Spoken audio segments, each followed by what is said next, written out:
Hello guys! Welcome back to my YouTube channel. For today's vlog, ituturo ko sa inyo kung paano nga ba gamitin yung voucher sa Shopee. Ganito guys, punta kayo dito sa Shopee. Yan.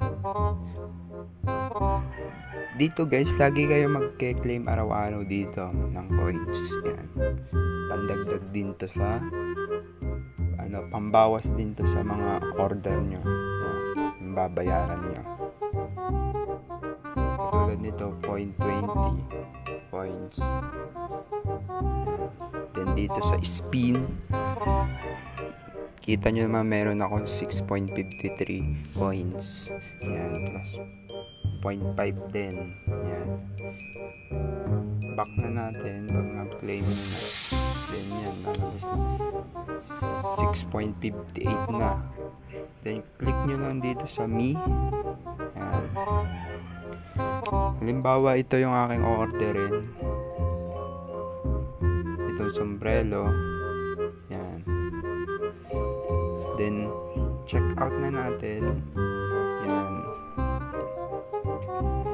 Then, dito guys, ito yung aking order.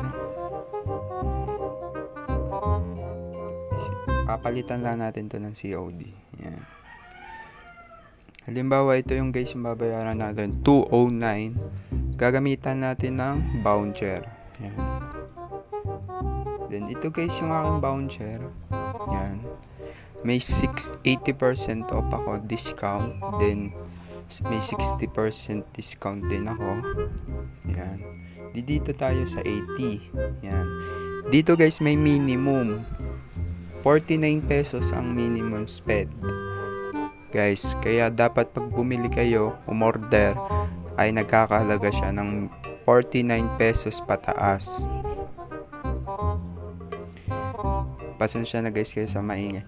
Dito guys, minimum spend 49 pesos pataas yan nga guys yan. Then dito sa 60% off ay 99 pesos ang minimum spend pataas din guys. Dito tayo sa 49 80%. Then okay. Then ito na lang guys ang ating babayaran, 159. Naka-minus tayo ng 50 pesos. Try natin dito sa 60. Try lang natin. Dito sa 60 ay 60% off. Yan. Naka 60 pesos tayong nakatipid tayo ng free shipping. Guys. Kita nyo naman guys, naka 60 tayong discount. Di yung babayaran na lang natin yung item na 149. Then meron tayo guys dito 6 coins. Ayan. Minus na natin. Yan.